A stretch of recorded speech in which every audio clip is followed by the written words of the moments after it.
Welcome to another episode of Chad Sports X. My name's Chad. Take a dive for sports. Welcome to the recap video of the college football championship weekend. We go over those games and how I did in determining those games, and I did kind of well. We'll also provide the update of the of my PowerPoint index poll, and then we'll kind of do a reaction of the final college football playoff. And that part's throw in some tidbits of what a 12-team format will look like using the current standings. But before I dive into all that, if you could, go ahead and give me a thumbs up, especially the content provided. It really pleases you two guys. It really help put the channel out. You can also subscribe. I love you guys review my work, and I love you all for doing that. Now, many of you subscribe. This costs you a dime, and me provide more time value for you. So, going over those 10 games, I did pretty well. I went 8-2. Winning games, I definitely did not see the way it went. And losing one of them. The one I did lose, that kind of could have went either way. I didn't see it going the way it did, but that's beside the point. So let's just dive right in, and we'll go out to San Antonio, where the Roadrunners played host to North Texas. Second year in a row, San Antonio UTSA was playing host for the Conference USA Championship, and they're looking to make it back-to-back. Now, the Mean Greens, definitely one of these teams you cannot overlook, and they've given UTSA trouble in the past and gave them a little bit of a scare earlier in the year. Now, most of my picks last week, I did not pick the same team that won earlier to win again. This one I did. I did go the Roadrunners. And it was close early, but that was basically it. That second quarter was the deciding factor, where UTSA was able to post 17 points to the Greens 3, give them a nice 24-10 lead leading into the half.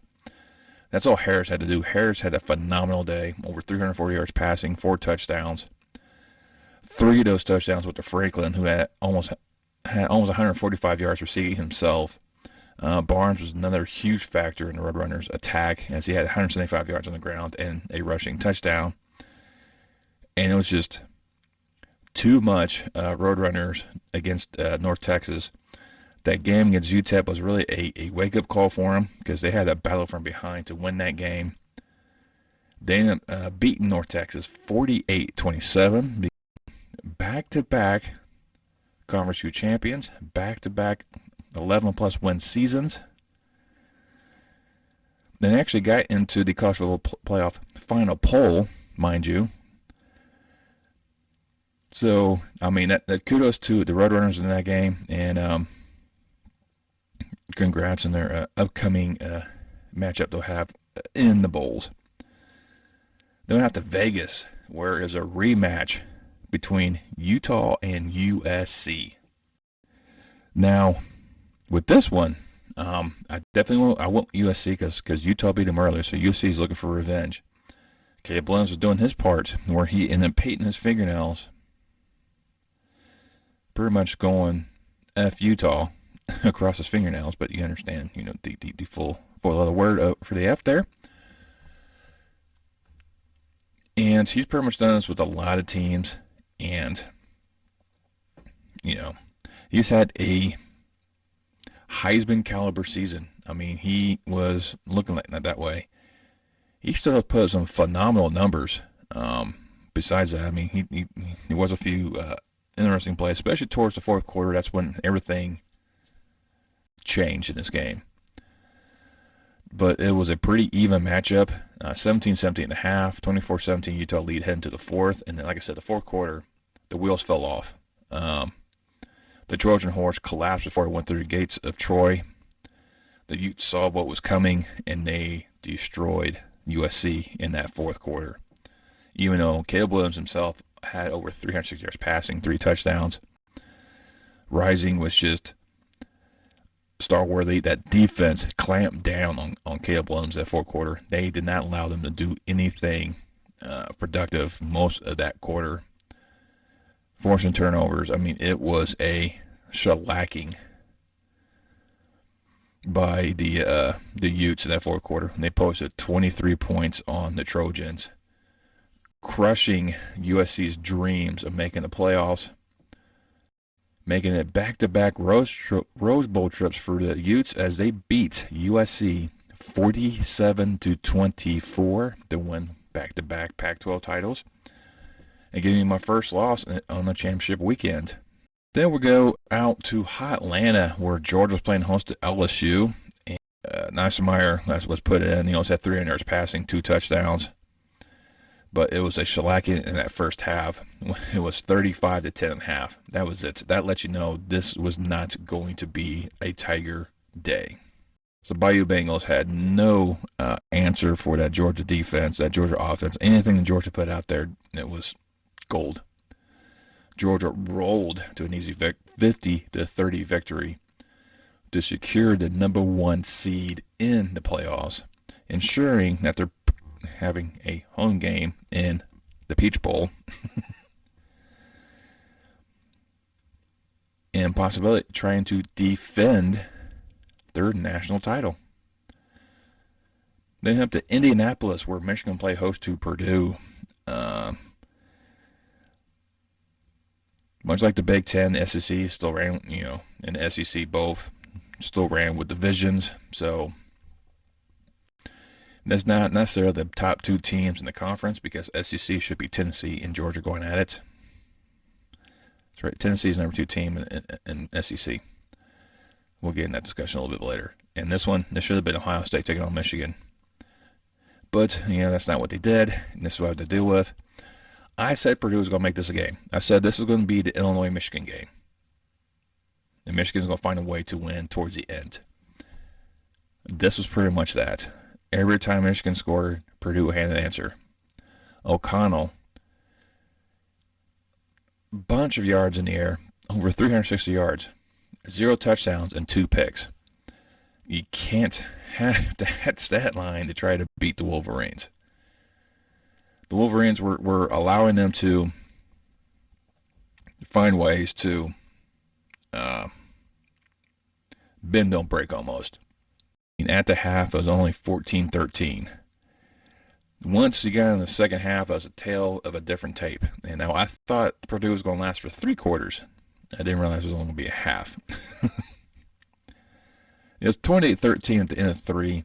Purdue was still kind of hanging in there, still putting up points, but Michigan was just once again too much. Edwards had 185 yards on the ground, rushing and a touchdown for the Wolverines, as Michigan was able to outduel Purdue 45-22 to win back-to-back Big Ten titles, back-to-back playoff trips,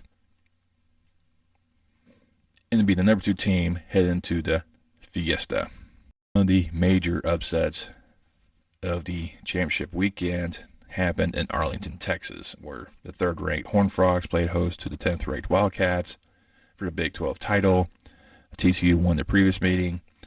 I said K-State would not let this one go away. For TCU, a loss here could mean them out.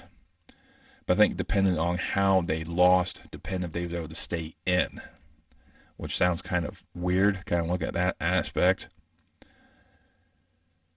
But this is exactly how it went down. It was a nail-biting performance between the two, as they were just going blow for blow. I mean, there was a couple things that TCU didn't do well for most part. Duggan still had over 250 yards in the air. Vaughn was a vital part for K-State, where he ended up having 130 yards on the ground and a touchdown. But TCU did not get a touchdown in the second quarter. He got a field goal. So they were behind the 8 ball in that aspect. But for most part, they went blow for blow. Each team scoring at least once in each quarter. So heading to the fourth, K-State was up 21-13. Once again, they had another touchdown in there. TCU had to get a touchdown and a 2-point conversion, and then getting that one, tying the game at 28, sending it to overtime. Wild finish, but K-State ended up winning on a field goal to become Big 12 champions knocking off TCU 31-28. Give them a date in the Sugar Bowl. Then we head down to Charlotte, where we had Clemson and North Carolina. And I thought this game was going to go in overtime. I still had Clemson win this game. And I thought like this one was going to go into overtime. It'd be a 2-point shootout aspect. But Clemson went with Klubnik as their starter. Almost had 280 yards in the air and a touchdown.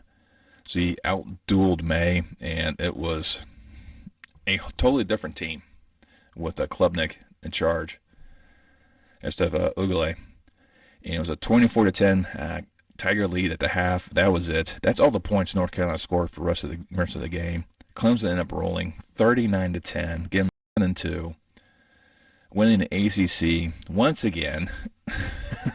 Clemson won the ACC? No. It's just be a recurring thing. They am getting their Orange Bowl slot, which that game is going to be interesting. But one of these games, I thought it'd be a lot closer than it was, so but I still picked the winner. We had to the American between the UCF and Tulane out there in Ullman Stadium in New Orleans.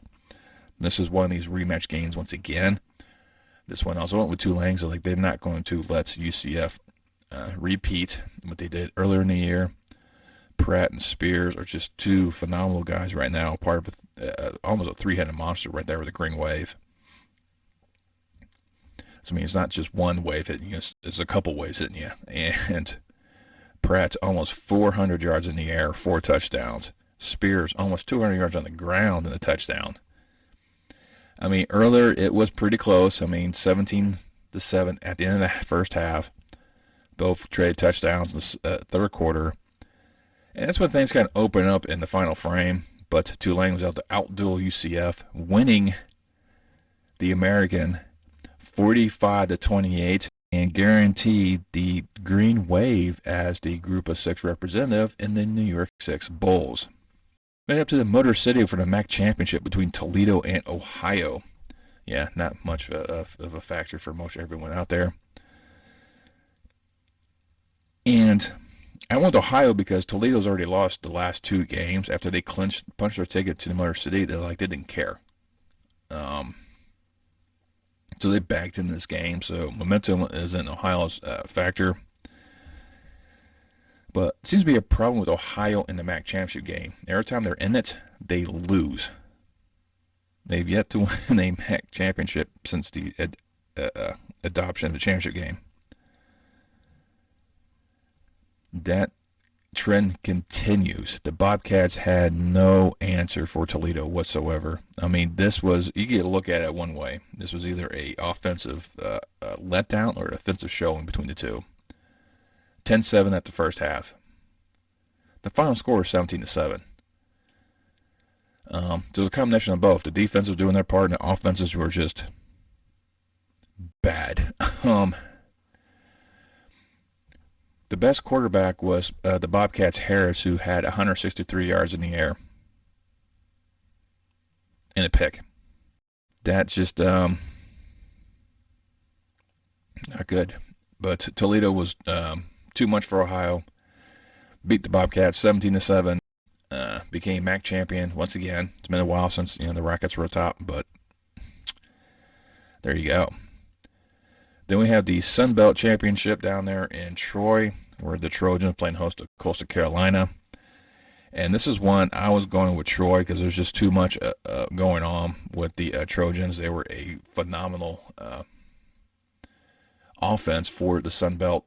Vital was a key running back, but he wasn't the one that was scoring the touchdowns. That was Billingsley. He had 3 of them on the ground. Johnson had 2 receiving touchdowns for almost 135 yards, as Troy just demolished Coastal Carolina. Even though Coastal Carolina put 13 and 4th, those are garbage points. So even though the score kind of indicates a little bit closer, it was not. It was all Troy all day long. It was 45-13 heading to that final frame. Troy held on to beat Coastal 45-26, getting to 11-2. They got ranked into the college football playoff final poll as well, just ahead of UTSA. And UTSA and Troy will face off in the Cure Bowl. So and there's a good matchup for that bowl game out there in Orlando. But yeah, too much. Troy crushed Coastal Carolina's dreams, 45-26. We're going to head to Boise for the last matchup, and that's another rematch as Boise went into Fresno State and beat the Bulldogs in Central Valley. Now the Bulldogs looking to return the favor, and I was behind the Bulldogs in this one. Mims and Hayner were just two individuals I was looking at to see what they can do to improve, and they've been just moving along. That key win against San Jose State, that comeback behind victory against San Jose State really was, I think, a turning point for them. They look at that the Mount West is theirs. And with Hayner, not totally impressive. I mean, only 184 yards in the air and a touchdown. Everything ran through Mims. You know, he didn't have a bunch of yards, but he had the two touchdowns. After the first half, 14-6, Bulldogs lead. The Bulldogs were just all over the Broncos. They could not really get much of anything going, even though Gardner still had almost 100 yards receiving and a touchdown.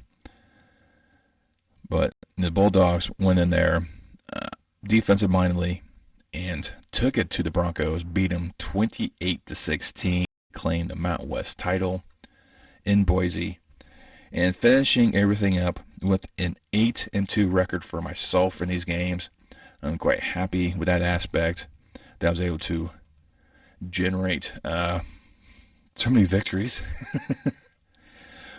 Wasn't quite sure that I was able to do that. Before I give my reaction to the college football playoff final standings, I'll go ahead and throw up my PowerPoint index, top 25, and just we'll kind of look at the two. And there, you can see a bunch of differences between mine and theirs. Mine tends to favor more of the group of 5 schools than the other ones.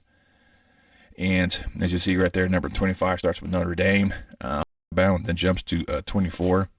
NC State up 1 to 24. North Carolina drops to number 22. LSU drops to 21. Texas up to number 20. UCLA up 1 to number 19.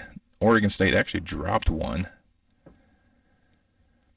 UTSA up to number 17. Tulane up to 16. Florida State dropped to 15. Oregon maintained at 14, and Troy jumps up to 13 from 18. So they had the biggest jump. Of course, beating Coastal Carolina kind of helps those aspects. And for the top 12, this is where you find Utah. Moves up to 12 from 15. K-State maintains 11, so there's no movement there. Washington stays at 10. Alabama drops to 9. Tennessee drops to 8. Penn State holds at 7. USC drops to 6. Clemson rockets up to number 5. My top 4, Ohio State, TCU, Michigan, and Georgia, all unchanged. That's how mine did it. So, how fair to the actual one? My top 4 didn't change. So it mirrors what the College Football Playoff Committee put, Georgia, Michigan, TCU, and Ohio State. Now, with that being said, people are still clamoring for Alabama to get in ahead of TCU or Ohio State. And it's always Alabama fans, always screaming, Alabama beat these guys if it was neutral site. They'd be favored. Probably so. That's not how the committee looks at it. The committee looks at your entire resume of games. Alabama wasn't even the number 2 team in the SEC, and we're at number 3. They were the 4th best team in the SEC. The 4th best team in the SEC. Tennessee should be ranked higher. I get it, Tennessee lost to South Carolina. But Alabama's trying to hang their hat on a victory against Ole Miss, who collapsed at the end of the season. or Texas, where it was a backup quarterback that almost beat them. If it wasn't for some few weird calls the refs made, that game could have went a different direction. Heck, I would take Clemson over Alabama because they were actually a conference champion. Now, Penn State and Washington, both 10-2. No, I think they were out. Penn State number 3, Washington number 3. Even though technically in their standings are better than Alabama, but I'll take Alabama over those two. K-State and Utah, I'll probably take Utah over Alabama. Sorry, if Alabama and Utah went at it, Utah's going to win that game. Alabama's trying to say that K-State was a quality loss for TCU. Well, they get to prove that game. All in all, with these college football playoff top 25, I don't really have much really against them. I really think Troy and UTSA should be ranked higher than like the 8-4 squads.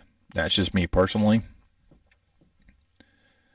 I think the 8-4 squads probably would beat most of them. Texas already did that with UTSA, so. Now, when it comes to the 12-team format, we all know it will be happening in 2024. So we have another season of complaining about the 4 teams and complaining about what's going to be happening. It's like, well, if you do the 12, you're going to have 3 lost teams. Yeah, that's going to happen. But it's been many years where you'll have teams out there. And in this scenario, looking at the 12-team format, that Alabama, of course, will get in. It's just, I think, the only one that does not get in that's in the top 12 in the current college football standings, or college football CFP rankings, is Washington. Washington won't get into this because of Tulane. But you look at it, you remember it's 6 top-ranked conference champions and 6 top-ranked at-large programs. Very simple. Which normally they will guarantee you at least one group of 6 conference champion. This year's Tulane. So your first round bye is all conference champions. So that'll be Georgia, Michigan, Clemson, and Utah. So even Ohio State can't get a first round bye. You have to win your conference to do that. So there's your incentive for winning your conferences. You win enough games, and you be one of the highly ranked conference champions, you get the first round bye. But the games you'll get TCU taking on Tulane, Ohio State, Penn State going at it, Alabama, USC. Who would not want to see that go down? And that'll be down Tuscaloosa, mind you. So USC's got to come into hostile territory. And Tennessee and Kansas State. Tulane's already proven. Tulane's beaten the Big 12 champion. Can they do it to the Big 12 runner-up? Penn State would get round 2 against Ohio State. Could it be a Ohio State repeat in that game? Like I said, Alabama USC will be a phenomenal game. Then winner TCU Tulane have to take on Utah. Ohio State Penn State would get Clemson. That'd be a good one. Alabama USC winner take on Michigan. While Tennessee K-State would have to take on Georgia. We have a round 2 for Tennessee Georgia. Doubt it. Hunter Hooker not being there. A little bit different offense with the Volunteers. So that'd be wonderful. And Raven. Like I said, I will go over the 12-team format. I'll break down and show you how many times certain schools actually went in there. And only one, now I'll just give you a spoiler, only one actually where it will be in all 9. And it's not who you think it is, possibly. Does not begin with an A.